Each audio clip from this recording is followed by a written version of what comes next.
convoy at sea, one of the lifelines upon which the United Nations war effort relied. Obviously, the world's battlefronts must be kept constantly supplied with food and materials of all kinds. Supplies shipped across the Atlantic to Britain were vital to the defeat of Nazi Germany. The story of the North Atlantic convoys and the heroic sailors who defied German U-boats, storms and freezing weather has become part of British national identity. It's a story that's often been told. Less well known is that more than 1 in 7 of the merchant seamen who risked their lives crewing the convoys were Chinese, and that when the war ended, their loyal service was rewarded with betrayal.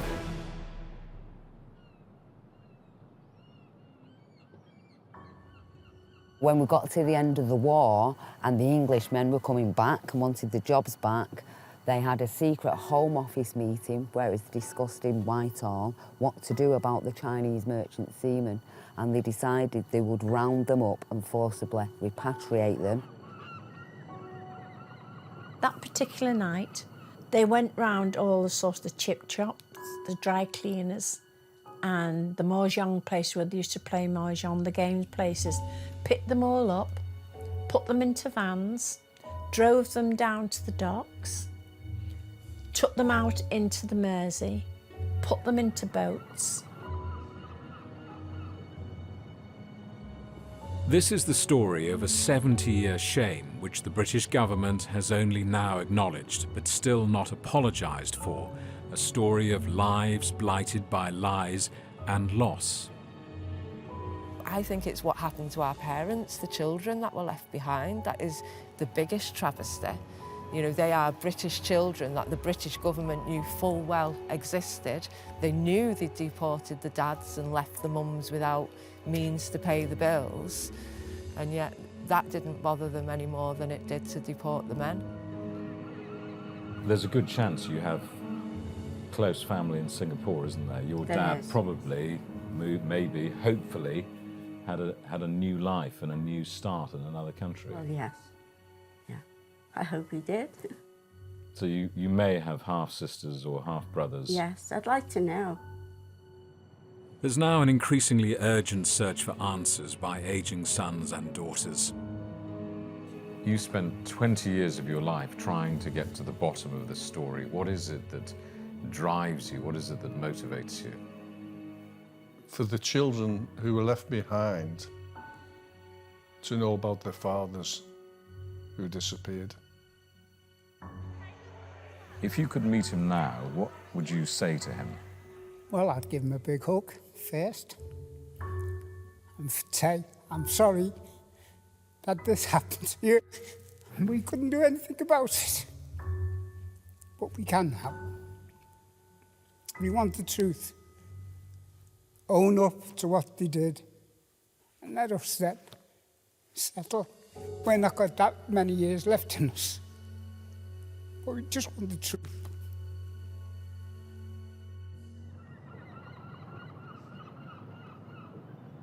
Liverpool in northwest England is still one of Britain's biggest and busiest ports. During the Second World War, it was the base for those extraordinarily dangerous North Atlantic convoys in which thousands of sailors lost their lives. It was also the home base for Chinese seamen who crewed them. They sailed down this passage. The British government recruited thousands to help the war effort and was clear about their courage and the importance of their contribution. Thousands of Chinese seamen now serving with the Allied Merchant Navy, bringing food to Britain, munitions from America, cargoes from Africa and the East, and getting the convoys through to Russia, India, Australia. The British government produced this film in 1944 to promote their role.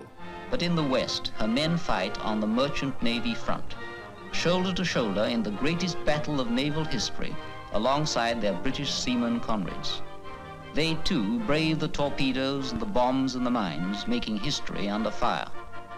But as soon as the war was over, all the camaraderie was forgotten. British authorities showed a different face. The Chinese sailors were no longer welcome. even though many had children with British women and many were married. In the absence of an established legal right to remain, even those emotional and family ties counted for little, as thousands were rapidly expelled in a wholesale clear-out. Before 43? No. Well, I don't know, it's his second deportation. Oh, he deported to Shanghai on that one, wasn't he? Yeah. Brian Flower was a victim of that sudden switch in policy. He was just a baby when his father, Zai Chow, disappeared. His mother became destitute, and he ended up in an orphanage, separated from his 3 siblings. Brian's now in his late 70s. It's his daughter, Kellyanne, Zai Chow's granddaughter, who's trying to find answers. So what do we know about Grandad? Not a lot, really. I mean, we've got a name. We know he worked for Blue Funnel and he was a merchant seaman. We know he was deported and that it was done secretly. So the first time nobody really understood what had happened, just a lot of the community had vanished. The decision to throw out the sailors is well documented in Britain's National Archives. The name civil servants gave this original fire leaves no doubt how they viewed the people who just months previously they called heroes. It's called compulsory repatriation of undesirable Chinese seamen. The officials call them surplus to requirements and talk repeatedly of bulk clearances and the hundreds of wives and girlfriends they would be separated from. Well, one civil servant wrote that many were of the prostitute class. It seems extraordinary that these men who put their lives in danger for Britain were then deported. Why were they deported? It just looks like a racist decision. There's no other real conclusion to be had. They were called undesirables. They referred to them as, criminal class, and they made some pretty nasty remarks about the wives. One of the papers says they were prostitute class. So they were just classed as nothing, really. And when the end of the war came and they felt they'd served their purpose, they didn't even feel a need to be nice to them or thankful to them for the job they've done. They just rounded them all up and deported them. Liverpool is home to Europe's oldest Chinatown, which developed in the 19th century thanks to the Chinese sailors who crewed ships trading with China and Asia. This pub in the heart of Chinatown is where they used to gather, to socialise, but also to get intelligence about the ships that might hire them. The Blue Funnel line, which employed most of them, had an office next door. From its prestigious headquarters near the docks, it dominated Britain's shipping to and from Chinese and Asian ports. So, white gloves time. These Absolutely. are so precious, we have to Gloves up. put these on. As yours. And the reason is all of the oil everybody has on their hands and the chance of... the residual oil can sort of pass on and that can ruin the prints. The Chinese sailors' lives during the war years were beautifully documented in a series of photographs by Bert Hardy, one of Britain's best-known news photographers at the time. So he was going into these boarding houses, places where people had to basically wait for the next ship to turn up. So he was interested in the living conditions of people who were calling a city a home. What's extraordinary about this is that, you see all of these Chinese names on ships' lists, and in many cases, not even names, but they're referred to almost as cargo. Mm-hmm. And then, finally, you see these men's faces. And it completely shifts the portrayal of these people, Yeah. A lot of these people will have been living on ships. This might not have been sort of a strange living situation for them. You can see that these people are at rest. You can see here sort of smoking a pipe and maybe making some tea. We've got sort of like reading materials, you know, they're interested in local news. They're very much sort of like forming a community here in Liverpool. There's something very moving about going through all of these pictures of these people and knowing now their faces, but not knowing their names. We don't know their names, do we? No, we don't. For the British government, one Chinese sailor in particular exemplified their heroic qualities. He's Poon Lim, Chinese merchant seaman. His ship was sunk in the Atlantic, but he managed to swim to a raft, and on this he was adrift for 133 days. For 4 months he lived completely alone in the midst of the ocean, on a piece of wood 6 feet square. He fought all the elements, hunger, thirst, and despair, and won.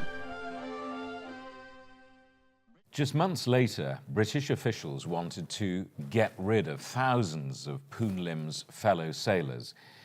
But at the key meeting of October 1945, civil servants were told they only had legal grounds to deport 18. So they hatched a plan to change the rules under which the sailors could land in Liverpool, in effect, to trip them up. The landing conditions will be varied so as to require the man to leave by the theoretical sailing date of the ship. At the end of the day, on that date, the ship will leave the dock but will wait in the river for 2 more days before actually sailing. We shall be grateful if as soon as possible after midnight on the theoretical sailing date, you would telegraph to us the names of the men who have failed to join the ship in accordance with their landing conditions. You will then be able to enforce the orders by placing the men on board the ship before she sails 2 days after the theoretical sailing date. So they changed the dates when men were required to report to a ship, either forcing them to go on board, or if they failed to, giving officials grounds to make legal orders against them. This is your dad? Yes. My dad was named N.G. Loy, and he was 29 and he was a bachelor. June Caddick has official proof of her parents' marriage, but it was only when she had to produce her birth certificate on the eve of her own wedding in 1963 that she realized her real father may be among the repatriated men. Well, this is the birth certificate, which revisits some of these facts. Yes.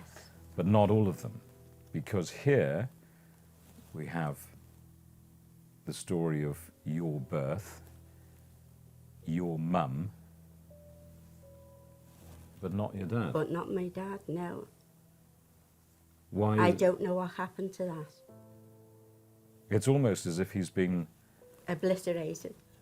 whitewashed out of the story. Yes, yes. He's unpersoned, which is extraordinary, isn't it? It is. So they were married, and then he's deported from Liverpool. Like thousands of other Chinese, they all got rounded up and sent back. But they were married. Well, there was no one to fight for them in them days, like there is now. And I don't know what happened after that. All I know is when I was older, I heard he'd sent a letter to my mother, said he was destitute and he wanted money. But I don't know what happened, whether she sent the money or what. So what do you know of him other than that? There's nothing I know about him, nothing at all.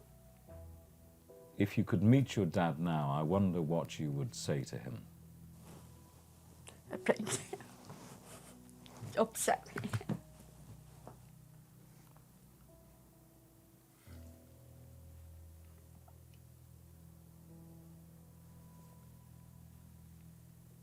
He'd probably be very proud of you, wouldn't he? Probably. But why, aside from snobbery and racial prejudice, were the British authorities so determined to get rid of the Chinese sailors? What are we seeing here? We have a lot of memories of from older people as they were kids playing on bomb sites, and that was a big theme that came through the memories shared as part of the exhibition, playing on bomb sites. And of course, all that new housing some of it wasn't built until the late 50s, so there were still lots of bomb sites still across the city for many, many years, and this is a big feature of lots of people's childhoods, playing on. Liverpool was heavily bombed during the war, and Home Office documents show that the city's authorities wanted the housing the Chinese were living in for British people who had lost their homes and for British servicemen returning from the war. Around 4,000 people very sadly lost their lives, 10,000 homes were completely destroyed, and 70,000 people were left homeless. So the Chinese sailors were kicked out, in part, to help solve a housing crisis after the war. You say that Liverpool lost tens of thousands of houses in the bombing. Was it justified to expel the relatively small number of Chinese sailors who were here to try and solve that problem? Well, it sounds very much like a justification, doesn't it, to get rid of the Chinese men. Obviously, it was such a small percentage of all those homeless people requiring homes. I can't imagine it would have made much of a difference. Why did they do it? Why expel these men? If they were using that as an excuse, it was a solid one to go with. There's no disputing that there was this massive acute housing shortage. But of course, in reality, it really wouldn't have made that much difference or impact, would it? It may also have been about freeing up jobs, but that's not an explanation accepted by Keith Coughlin, whose father was forcibly repatriated. Do you have any sympathy with the political landscape in which this decision was taken? Britain was broke after the Second World War. Cities like Liverpool had been bombed, housing was in short supply. The returning army needed jobs. Do you understand why this decision, this policy was made? Do you have any sympathy with it? No, because the Chinese were not taking any jobs in the English or the British industry. They worked for the Blue Funnel, and the only people that worked for the Blue Funnel were people from China or the deck officers, which were British. So they weren't taking anyone's job whatsoever. They weren't taking anyone's houses because the people who lived in these houses accommodated the Chinese people as people that could live there and pay their rent. So it was of no consequence. That is just a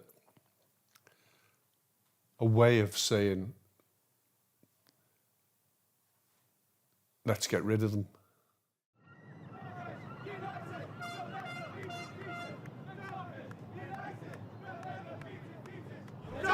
United will never be defeated. The Dockers United will never be defeated. The Dockers.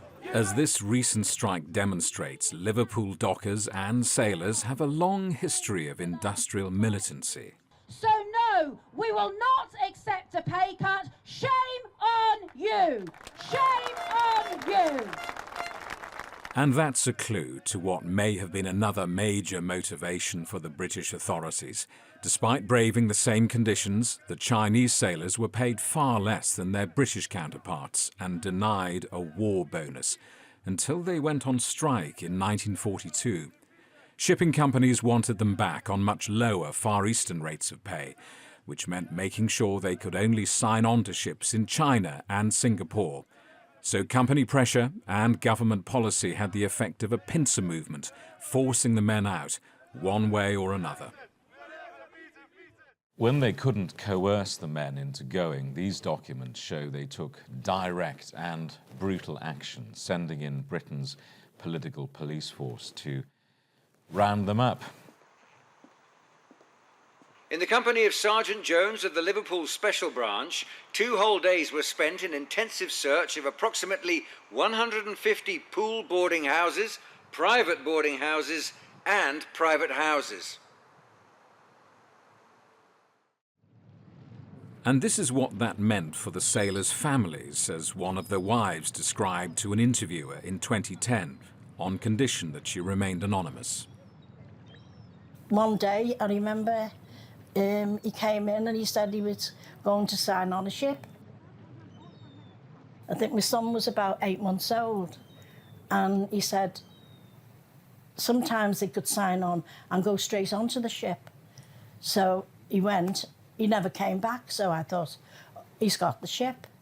So I waited for a week or so, and then I went up to the officers to see if there'd been any half pay left for me, because the women used to get what they called half pay then. And Mr. Smith, who was the boss of the office, he said to me, what ship is he on? I said, well, he came up to sign on. I said, and he didn't come back. So he said, oh, so he got all the forms. He said, well, what? His name's not on any of the ships. He's never got a ship from here. He said, the name's not on. So I said, well, what happened? He said, well, I don't know. But apparently, he must have been in one of them. Apparently, the emigration or somebody came and took a lot of the Chinese out of the office, out of the cafes, and put them on a ship, and they went, and nobody heard another thing about them. And I presume he was one of them, because I never heard or seen a thing from then till now.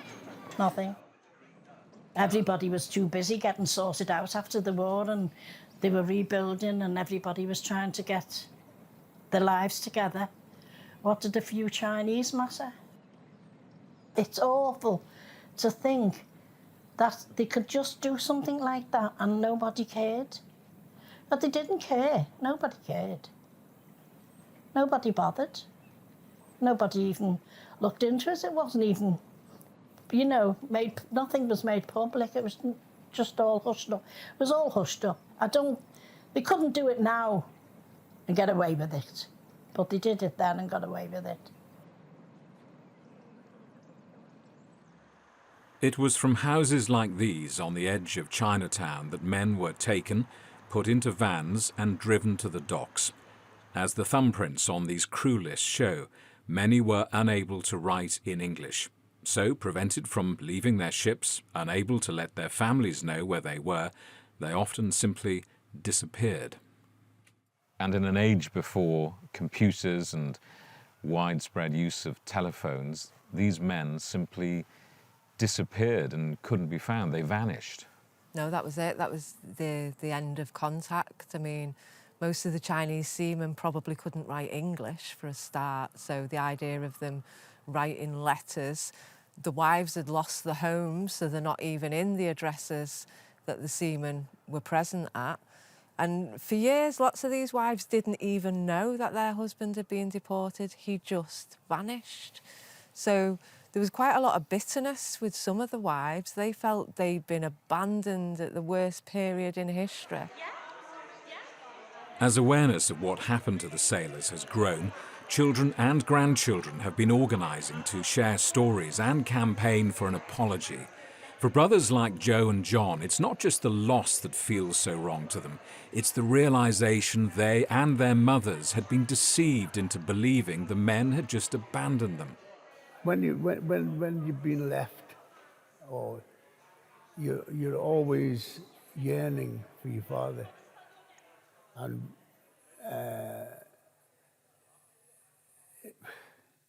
it was so awkward to not have one. Now, I was led to believe that my father left my mother and she was angry at him. No, since then, I found out he was shanghaied, meaning he was deported. At 71, I decided, well, I had no allegiance to this man. Why should I have allegiance to this man when he left 4 children in the UK? Why should I have an allegiance to him? So I deposed my name from Joseph Phillips C to Joseph Phillips and knocked the Z and D off. Like my brother says, yeah, he changed his name, and I understand that. But for me, C is everything. and I'm very, very proud of my name. You talked of anger. Have you changed your view of your father? As the understanding starts coming out, of course I've changed it, because if he was taken from us, and we don't know the full truth of it because it's very hard to establish where he's gone. I do ancestry, and when I get past to my father, it becomes a block. Know where he is or what he's gone. So no, I'm not angry at him anymore. What I want now is the truth. It needs to be exposed. The injustice needs to be put right. What do you want? I want to know who my father is. I want to know who my Chinese family is, who they are, where they are, because they're a missing part of me. They're a missing part of my family. If you could meet him now, what would you say to him? Well, I'd give him a big hug first and say, I'm sorry that this happened to you. We couldn't do anything about it. But we can now. We want the truth. Own up to what they did and let us settle. We're not got that many years left in us. But we just want the truth. So what does this say? This is just my birth certificate. I was born on the 8th of February 1945, Smithdown Road, Judith, a girl, to Changu Shang. So Changu Shang is your dad? Yeah, is my dad. Maureen Duddy. Judy Kinnan's father was one of the thousands deemed undesirable. He was a ship's fitter. He couldn't write English, so he had to have that marked by somebody. And the 28th of March 1945. She was just one when he was repatriated. That's my mum. She's beautiful, isn't she? Dad. Yeah, he's a good looking now, on boy. the back of here, when he disappeared, she'd wrote on the back of it, "To my darling, joyful wishes you to keep with happy. From Miss Mooring and baby darling, you have now left me. It is 10 months. God, it's heartbreaking, isn't it? Yeah. He's a good looking bloke, so he meets this beautiful woman in Liverpool. Yeah. And she said she just thought the world of him. Just thought the world of him, you know. So your dad is seized and put on a ship, and we don't know what happened next. Never know. What effect did it have on your mother? Terrible, because all her friends said just stress and anxiety was all. It took her a couple of years to get herself back to normal. And she never really knew what happened. She never knew what happened, so she couldn't tell me. Because that second photograph she sent out with a sailor once, because she thought he'd just left her. And he didn't just leave her at all. And it came back and said, well, we can't find him. She clearly loved him. Yeah. Yeah, she did. Everyone says that. Most of the men were coerced into signing on as crew, some as passengers, and some were just shipped as unnamed cargo. Where names are recorded, they can be wrongly transliterated into English. But one of the main obstacles to tracing sailors is that China was in a state of civil war at the time, so the fate of many of the men returned, especially to Shanghai, remains a mystery. This is a picture of my dad, and it's actually the earliest photograph we have of him, because when his dad was deported, my dad ended up in an orphanage. So he's this age when he's returned home to his mum. So apart from not being able to identify my granddad, we don't even have a baby picture of my own father. And as you can see in this picture, he's got a borrowed jacket on and probably no trousers, and he's sat in front of a table, just borrowed clothes to take the shot, really. And there are no photographs of him as a baby. That's not a it. single That's where one. his This is where it starts. This is the first picture we have of him at all. And nothing of Grandad? Not a single thing, except his name on a wedding certificate. We haven't got any pictures. We don't have a seaman's pouch. We don't have any family photographs. So yeah, this is our earliest start of our family memories, really. Keith did eventually find out some details about his father, Sung Kwai Sing. I often wondered why my children were so brilliantly clever and where they got it from. And it turns out that my father, although he worked in the engine room, he was an interpreter between the Chinese and the English officers. He was a doctor of medicine, and because of the war and the invasion by Japan, China was a very poor country, so he tracked from Shanghai to India and joined the Blue Funnel Shipping Company. Keith never met his father, but eventually discovered he had family in China he'd never seen until 12 years ago, when he had a visit from a Chinese nephew, the son of a half-brother Keith never knew he had. He was my brother's son, and we met. He came to Liverpool, and we went out for the evening, and he told me about my two sisters and my brother. He was my brother's son, who was training to be a lawyer, and had come to Manchester to do a special course, and then was flying back to Japan in a few days' time. So I met him. What did you say to him? You know, I didn't say too much, but I just asked him how things were and one thing and another, and that my brother wanted to come over here, and I said, well, I'll try and see what I can do, but the mystery deepens. He disappeared.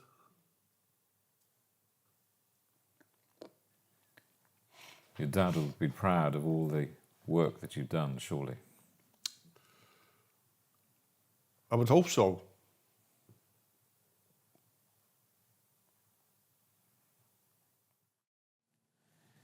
The law at the time meant British-born women who married foreign men automatically lost their citizenship and so any rights to government support.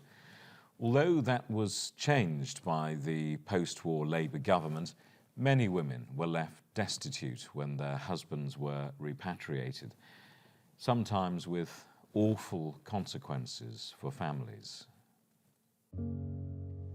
How do you find the last remains of someone who is buried in an unmarked grave? When you access the death certificates, you can also access a burial certificate, and that will give you the cemetery and the grave number or the plot number where they're buried. So Havan was buried in the pauper's grave along with another 43 people. Esther Beddoe, who was married to seaman Chow Ah Wong, could never afford a gravestone for her son Havan after he died as a baby in 1945. It's only recently Esther's granddaughter Anne has been able to identify the grave and mark it. This is my mum's brother, Esther Beddoe, and Chow Ah Wong's son, Havan Beddoe. His name is written in English there, Havan, but he's named after his father, which is Ah Wong. Esther's husband was repatriated. Her baby son had died, and she gave up her baby daughter to be adopted by her own parents. I don't think Esther ever recovered from losing Chow Ah Wong and from losing his son. She gave my mum up to her mum, and she died when she was 30, Esther. And she never knew that he'd been repatriated forcibly. and it's a little too late for Esther. She felt that she couldn't keep my mum because she was an unmarried mother and she was mixed race, and so she gave my mum up for adoption. She died very young. She was anorexic, which is a sign of bad mental health, very bad mental health, and she died by the time she was 30. So for Esther, that's too late to put that right for her. She died thinking and feeling she'd been abandoned. For my mum, it meant that she grew up without a father. She's never had a photograph of a dad. She's never had a relationship with a dad because she was brought up by a grandma and granddad who were born in 1896 and 1898. They were very traditional English, and they kind of closed ranks around her to keep her safe and try and harden her to the racism that she was having to face at the time. What happened to the women and children who were left behind? Overnight, the breadwinner's gone. They can't pay the bills, they can't feed the children. Those that were married have been given alien status for marrying a foreign man anyway. What does that mean? That they're not entitled to services, that they're not traditional British citizens anymore. They take on the status of the husbands. So it was overnight destitution is what happened to the people that were left behind, the wives and the children. Some mothers managed to keep it together and they managed to feed the children and get through them years. Other mothers didn't. Lots of the children went into care. My dad went into an orphanage, and I mean, my dad's quite lucky. He was returned to his mum at 11. There's many others went into the care system who had no one to be returned to. So there's possibly people out there that don't even know they're part of this story. Half Chinese, British people brought up in an orphanage, and they've got no idea that this is the set of circumstances that led to them being in orphanages in the first place. Britain's Home Office recently reviewed the files from the 1940s and admitted the policy was racially motivated. It said more than 8,000 Chinese merchant seamen had been repatriated, that many of them had been given no choice, and hundreds of them may have been married to British women. A minister wrote, "I very much regret some of those who served in the merchant navy during the Second World War were treated in this way."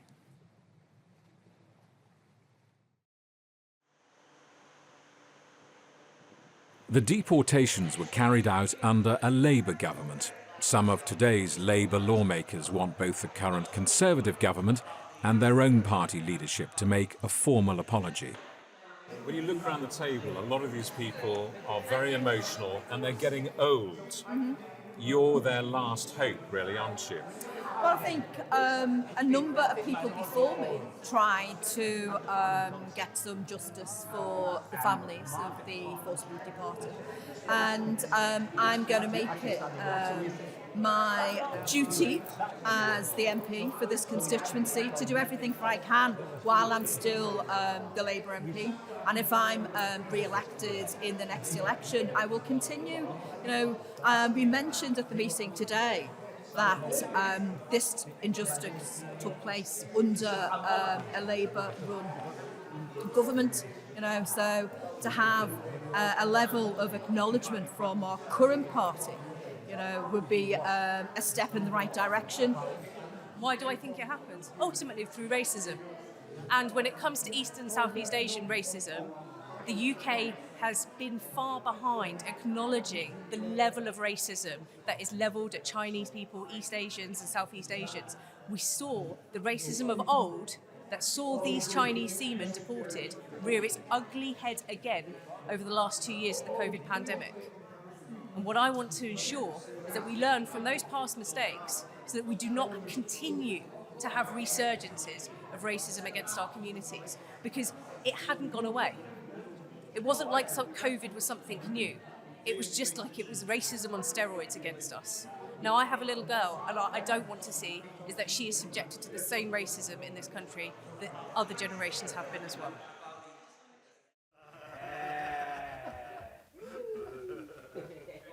Today's Liverpool Chinese community still has a strong sense of identity.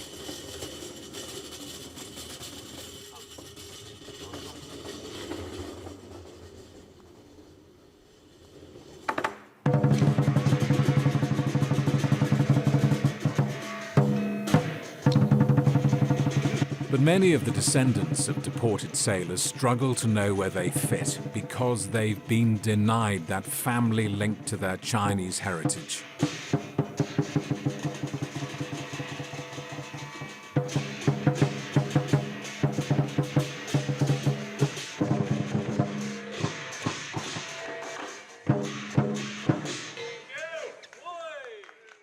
I feel like we've been robbed slightly of our heritage, and it's all to do with self-identity, so it matters. And when you don't look the same as other people, you don't quite fit in.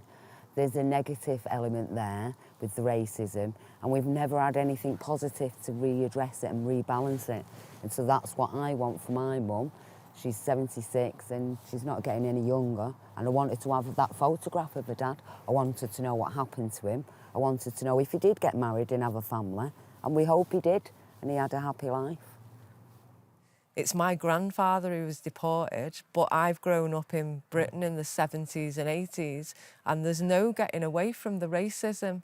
My entire life, people say to me, "Where are you from? You're obviously not fully British."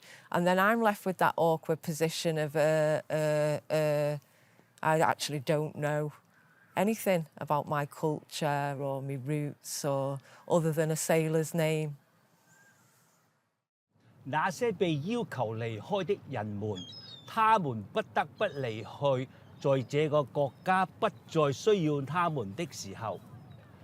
We'll never forget, for those requests to leave this country, they have to go.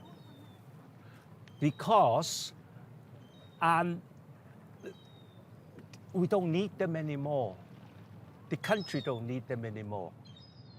This memorial to the sailors, approved by Liverpool Council in 2006, goes partway to recognising the wrong done, saying the men were required to leave. Many in the Chinese community now want the whole truth to be acknowledged. You need a new plaque, really, that's a bit more honest, don't you? I would think so. I think if the Home Office accept the new wordings, we want to pacify, we want to work together, and that's what our children, our grandchildren in Liverpool wants. Those are the history. But accept these legacy has to be written like deportation, like they were rung up and taken back to China without any legal process. I think that's important. What do you say to the people who might say this was all a very long time ago, you should simply just move on? Might have been a long time ago, so there's been an injustice for a long time, and it's about time that people stood up and put it right. What would they do if it was their father?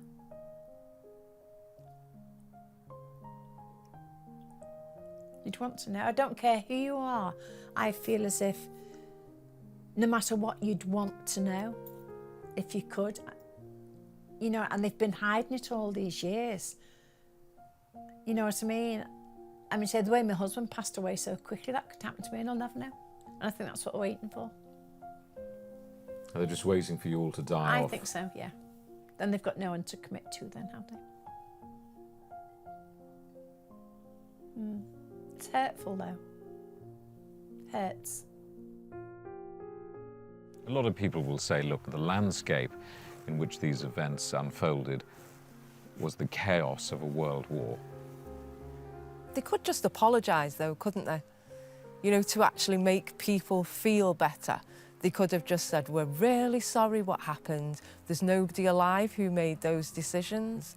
But we're still treating people who've worked for Britain like dirt and disregarding their entire lifetime spent in Britain and any family that they've built up. So I don't have any expectations that the government's going to do anything really except make a few noises. Like I say, they've not even apologised. That'd be a start.